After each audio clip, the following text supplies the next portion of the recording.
the question is not so much what is critical thinking to start with, but it's why use critical thinking, why be critical. And I want, as an introduction, to clean up a bit the word critical from all this idea of it's about attacking, it's about blaming, it's about finding what's negative, even though a critical thinker doesn't shy away from criticizing things, but being critical, again, coming from krinain, from discernment, from the Greek of discernment, being able to slice, being able to deconstruct, being able to open. It's not just about being a political radical who's deconstructing everything and attacking everything. It's also a key, an absolute key skills. There was a poll done with people at the World Economic Forum, so not exactly a radical left political organization.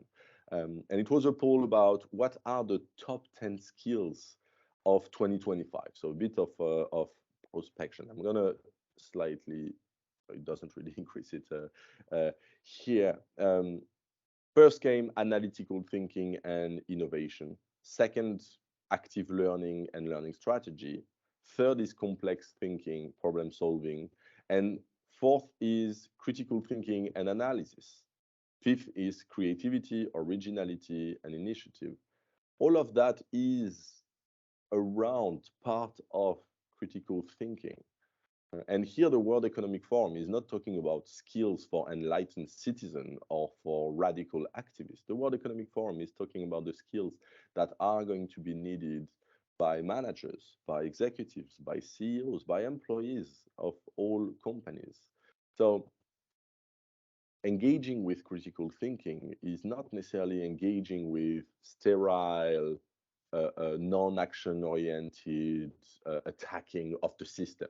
It is about deconstructing the way that things are at some point and how they could be otherwise. And this is why critical thinking and imagination go hand in hand. Being critical about a situation, about a system, about an organization also means that if you push it forward, you can imagine alternatives that could be better or that could be different. And that's a key skill for any manager who's facing a challenging problem, a challenging set of situations in which you're trying to find an opportunity, and being critical, which connects to being creative and being analytical, is a key part of these skills. Critical thinking is not about being negative and being critical of everything and being bitter. It's also an ability on which we can build in order to find action. And this is why one of the key connection I'll make is with being evidence-based, because if you're just speculating about how bad the world is and you forget to actually check the world, how the world works, what are the evidence, what's the data, the facts, and to go from there to build something is going to be absolutely key. So creativity, being evidence-based, being analytical is connected to critical thinking. I'm not pretending that critical thinking is the center of everything, but what I'm saying is that critical thinking is a skill that needs to be cultivated in order to be innovative, in order to be contributive, and in order to be strategic in the workplace and elsewhere. I'm saying that because yesterday's video, when I was just checking that it was working, everywhere I clicked, I sounded a bit critical in the Machiavellian kind of a sense, and I wouldn't want to give you an impression that being critical makes you incompatible with, you know, being a good employee, being a good manager.